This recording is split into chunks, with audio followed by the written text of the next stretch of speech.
મિત્રો, આ વિડીયોની અંદર આપણે જોઈએ પ્રમેય 1.2. પ્રમેય 1.2 શું કહેશે જોઈએ આપણે. અંકગણિતનું મૂળભૂત પ્રમેય, અંકગણિતનું મૂળભૂત પ્રમેય છે. જોઈએ આપણે શું કહે છે પ્રમેય. દરેક વિભાજ્ય સંખ્યાને તેના અવયવોના ક્રમને અવગણીને અવિભાજ્ય સંખ્યાઓના ગુણાકાર તરીકે અનન્ય રીતે લખી શકાય. ન ખબર પડી? ફરીથી વાંચજો. જુઓ, દરેક વિભાજ્ય સંખ્યા, કોઈ પણ વિભાજ્ય જે સંખ્યા છે એની વાત કરવાની છે. વિભાજ્ય સંખ્યા એટલે 8, પછી 10, 12, 15, મતલબ જેના ભાગ પડે એવી બધી સંખ્યાઓ. 8ના ભાગ પડે 2 ગુણ્યા 2 ગુણ્યા 2, 10ના ભાગ પડે 5 ગુણ્યા 2, 12ના ભાગ પડે 2 ગુણ્યા 2 ગુણ્યા 3, અને 15ના ભાગ પડે 3 ગુણ્યા 5. આની સિવાય બહુ બધી છે, 16, 18, 20, જેના જેના ભાગ પડે એ બધી વિભાજ્ય સંખ્યાઓ. તો એ બધાને કઈ રીતે લખી શકાય? તો કે અવિભાજ્ય સંખ્યાઓના ગુણાકાર તરીકે અનન્ય રીતે લખી શકાય. અનન્ય રીતે એટલે કે એક અને માત્ર એક, એટલે કે જેવા 8ના અવયવ પડે છે ને એવા અવયવ સેમ ટુ સેમ અવયવ બીજી કોઈ પણ સંખ્યાના નહીં પડે. 2 ગુણ્યા 2 ગુણ્યા 2, તો 2 ગુણ્યા 2 ગુણ્યા 2 આ ખાલી 8ના જ અવયવ કહેવાય. આની સિવાય બીજી કોઈ પણ સંખ્યાના અવયવ 3 વખત બગડા ન આવે. કદાચ આવે 3 વખત બગડા આવે, પણ એની સિવાય બીજું કંઈ આવતું હોય. ધારો કે 2 ગુણ્યા 2 ગુણ્યા 2 ગુણ્યા 3 આવું હોઈ શકે.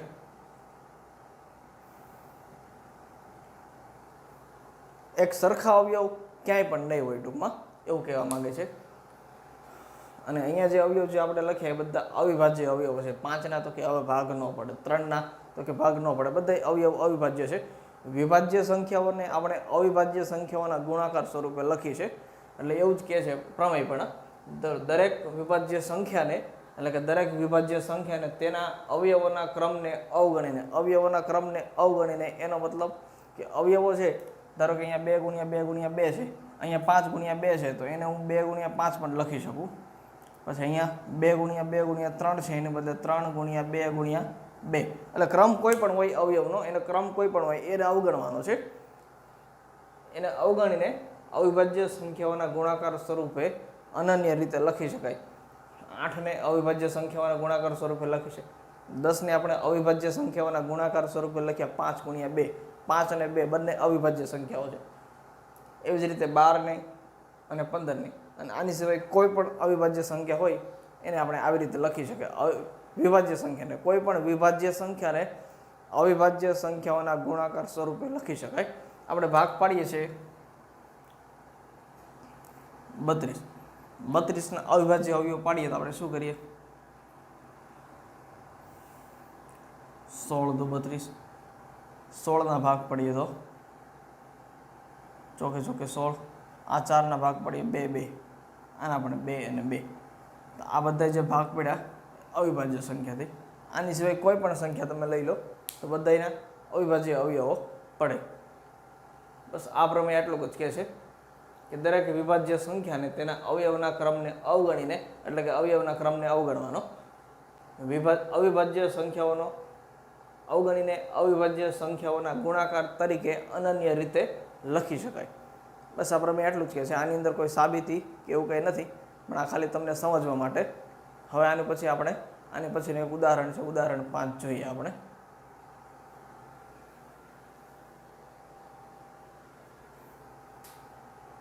હવે આપણે ઉદાહરણ 5 જોઈએ. ઉદાહરણ 5 શું કહે છે? જુઓ, કોઈક ધન પૂર્ણાંક n માટે 4n નો છેલ્લો અંક શૂન્ય હશે કે કેમ તે નિર્ણય કરો. હાલો કરી નાખીએ નિર્ણય.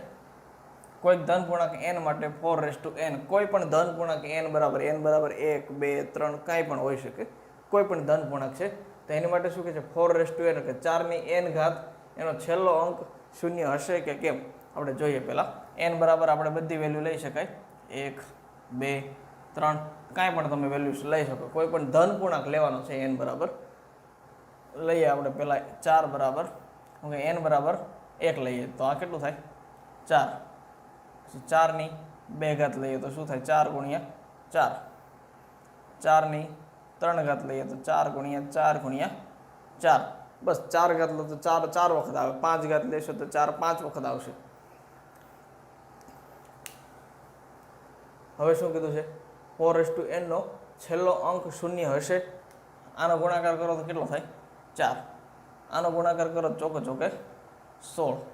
આનો ગુણાકાર કરો તો 4 ગુણ્યા 4 ગુણ્યા 4 એટલે 16 ચોક 64. હવે 4ની 4 ઘાત લઈએ ફરીથી 4 ગુણ્યા 4 ગુણ્યા 4 ગુણ્યા 4. આનો ગુણાકાર કરો તો આ થાય 64 ગુણ્યા 4 એટલે કેટલો થાય 64 ગુણ્યા 4 એટલે 256. 64 ગુણ્યા 4 એટલે 256 થયા. હવે 1 2 3 4 4ની તમે કોઈ પણ ઘાત લ્યો, અહીંયા તમને ક્યાંય છેલ્લો અંક તમને શૂન્ય દેખાય છે? નથી દેખાતો. હવે શૂન્ય આવવા માટે કઈ શરત છે? શૂન્ય કોઈ પણ સંખ્યાનો એકમનો અંક શૂન્ય ક્યારે આવે? જ્યારે એ સંખ્યાના અવિભાજ્ય અવયવની અંદર 2 અને 5 આ બે સંખ્યાઓ આવેલી હોય ને ત્યારે અવિભાજ્ય અવયવની અંદર 2 અને 5. ધારો કે લઈ લો કે 10, તો 10ના અવયવ શું પડે? 2 અને 5, 2 ગુણ્યા 5. પછી 20ના અવયવ શું પડશે?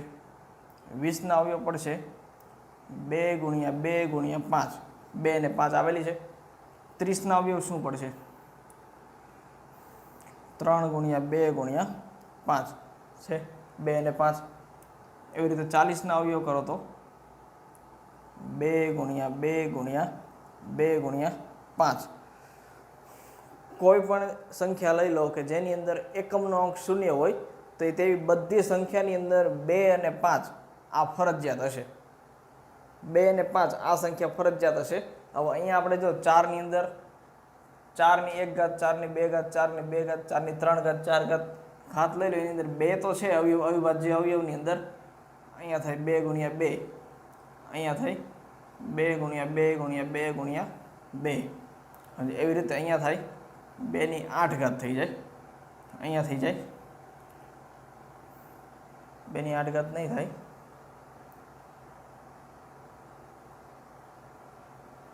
2ની 6 ઘાત થઈ જશે. અને અહીંયા 2ની 8 ઘાત થઈ જશે. અહીંયા બધે 2 તો છે પણ ક્યાંય 5 નથી. હવે શૂન્ય આવવા માટે શું જરૂરી છે? 2 અને 5 બંને જરૂરી છે. એટલે આની અંદર આના અવિભાજ્ય અવયવની અંદર ક્યાંય 5 આપણને જોવા નથી મળતો. એટલે આની અંદર 1 2 3 n બરાબર કોઈ પણ વેલ્યુ તમે લઈ લો, ક્યાંય તમને એકમનો અંક ક્યાંય તમને શૂન્ય નહીં મળે. એ આપણને ખબર તો પડી ગઈ કે હવે આ શૂન્ય નહીં મળે, પણ હવે આને લખવું કઈ રીતે, આપણે ગણતરી કઈ રીતે દર્શાવવી એ આપણે જોઈએ.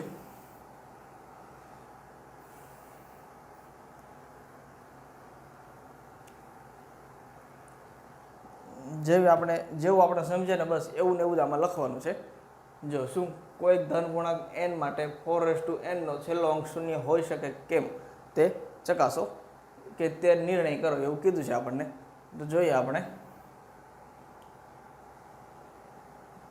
જો કોઈ ધન પૂર્ણાંક n માટે 4n નો છેલ્લો અંક શૂન્ય હોય, હવે આને લખશું કઈ રીતે? જો જેવી હમણાં આપણે વાત કરી જેવી રીતે સમજાય એવી જ રીતે લખવાનું છે.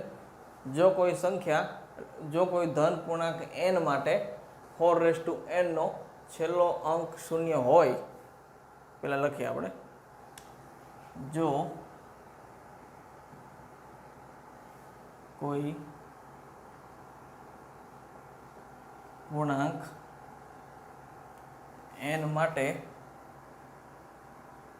4n નો છેલ્લો અંક શૂન્ય હોય તો શું થાય? જો કોઈ પૂર્ણાંક n માટે 4n નો છેલ્લો અંક શૂન્ય હોય, છેલ્લો અંક જો શૂન્ય હોય ને તો એ સંખ્યા 5 વડે વિભાજ્ય હોય. હમણાં આપણે વાત કરીએ, ઉદાહરણ બધા જોઈએ, 10 20 30 40 50 કોઈ પણ સંખ્યામાં છેલ્લો અંક જો શૂન્ય હોય ને તો એ સંખ્યા 5 વડે વિભાજ્ય હોય. વિભાજ્ય હોય એટલે કે એના અવિભાજ્ય અવયવની અંદર 5 હોય. એટલે આપણે જોઈએ,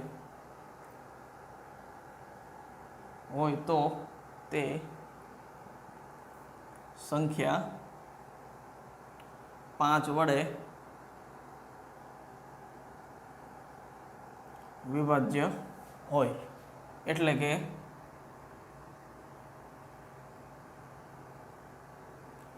તેના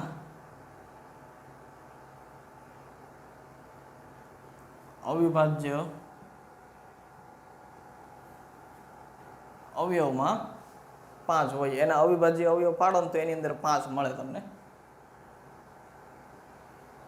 5 હોય. અહીંયા હવે આપણે ચારના 1 ઘાત 2 ઘાત 3 ઘાત બધાના અવયવ પાડ્યા પણ ક્યાંય તમને 5 દેખાણા નહીં. તો અહીંયા શું લખવાનું? પરંતુ 4n નહીં, પરંતુ અહીં એટલે કે 4n માટે, પરંતુ અહીં એ શક્ય નથી. અહીં આપણે જોયું કે 4ની કોઈ પણ ઘાત લ્યો પણ ક્યાંય તમને 5 નથી મળતો, તો અહીં 4n માટે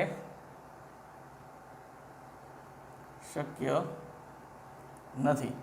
હવે એને કહી તો દીધું કે શક્ય નથી, પણ શું કામ શક્ય નથી તો એ કહેવું પડશે ને. હવે શું કામ શક્ય નથી? તો કે એની અંદર ક્યાંય 5 નથી. 5 નથી તો શું છે? એના અવિભાજ્ય અવયવની અંદર ક્યાંય 5 નથી, તો 5 નથી તો શું છે? આપણે જોયું કે 5 નથી તો બધાય 2 વડે 2ના ભાગ પડતા હતા, એટલે એના અવિભાજ્ય અવયવની અંદર 2 સિવાય બીજું ક્યાંય છે નહીં. 4n ના અવિભાજ્ય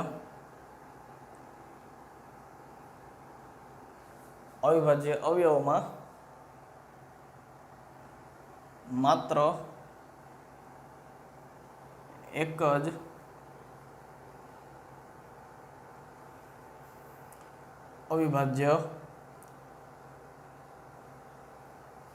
અવિભાજ્ય પૂર્ણાંક કયો? તો કે 2 મળે છે. એના અવિભાજ્ય અવયવની અંદર માત્ર એક જ અવિભાજ્ય પૂર્ણાંક જે 2 મળે છે, અને તેથી એટલા માટે આ કોઈ પણ ધન પૂર્ણાંક n માટે 4n નો છેલ્લો અંક 0 ન હોય. આનું આ સેન્ટેન્સ પાછું લખવાનું. તેથી કોઈ પણ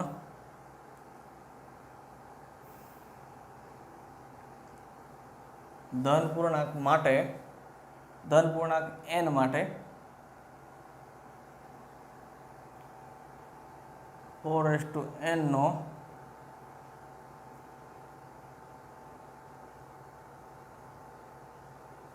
છેલ્લો અંક 0 ન મળે. બસ આટલી વસ્તુ લખવાનું. દાખલો ગણતા ગણતા તમને એવું લાગે કે તમે કદાચ નિબંધ લખો છો, પણ વાંધો નહીં, લખી નાખવાનું બધું. અને યાદ રાખવાનું, આમાંથી કાંઈ સ્ટેપ કપાય નહીં, આનાથી ઓછું કાંઈ નહીં લખવાનું. જેટલું છે એટલું આટલું છે. હવે આ દાખલો અહીંયા પૂરો છે, એકવાર જોઈ લો તમે. હવે એક નાનકડી થિયરી આપણે જોઈ લઈએ અવિભાજ્ય અવયવીકરણની. અવિભાજ્ય અવયવીકરણથી લસા અને ગુસા શોધવાની થિયરી છે. અવિભાજ્ય અવયવીકરણથી લસા અને ગુસા શોધવાની.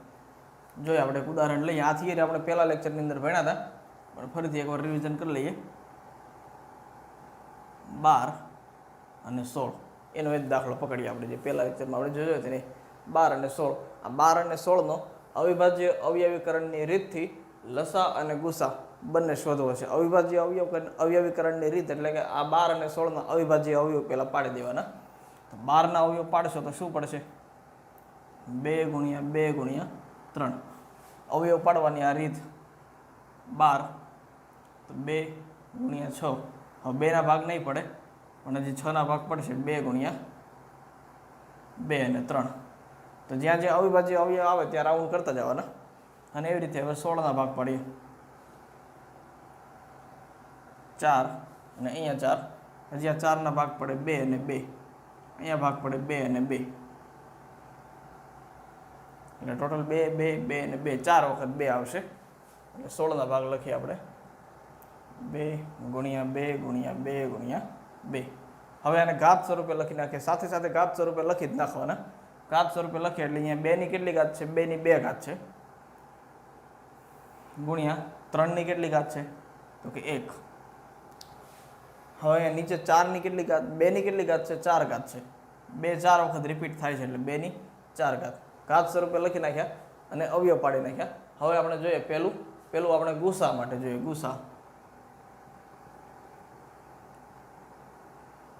ગુસા માટે શું કરતા? કોમન કાઢતા હતા આપણે. બંનેમાંથી અવયવ જે આપણે પાડેલા છે એમાંથી કોમન જે વસ્તુ નીકળે છે એ કોમન કાઢીએ આપણે.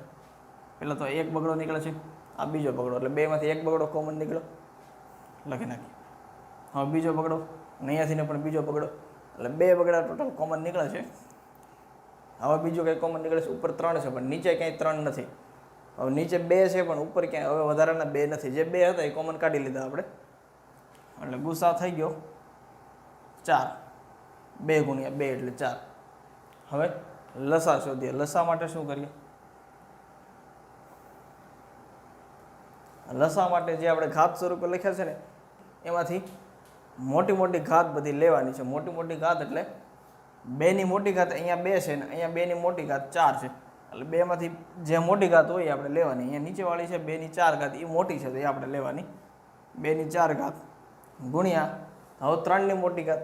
3ની મોટી ઘાત ઉપર 1 છે, 3ની 1 ઘાત છે ઉપર, અને નીચે કેટલી ઘાત છે? એકેય ઘાત નથી 3ની, તો જે મોટી હોય એ લેવાની. એટલે ઉપર 3ની 1 ઘાત છે એ મોટી છે એટલે 3ની 1 ઘાત. આ બધાને ગુણાકાર કરો. 2ની 4 ઘાત એટલે 16 અને ગુણ્યા 3 એટલે 48. એટલે લસા આવશે 48 અને ગુસા આવશે 4.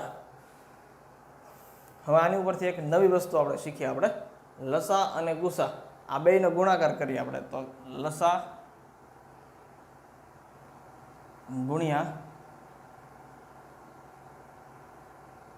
લસા અને ગુસા બેયનો ગુણાકાર કરીએ એટલે કેટલો થાય? 48 ગુણ્યા 4. 48 ગુણ્યા 4 કરો એટલે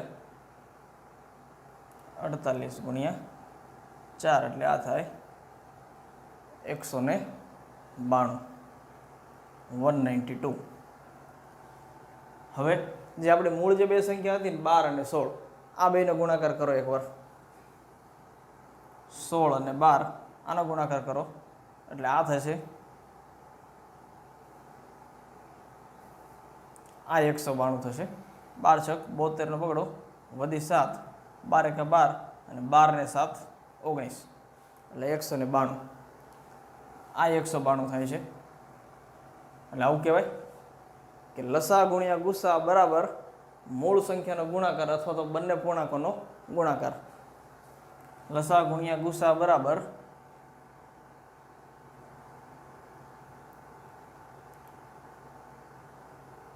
બંને પૂર્ણાંકનો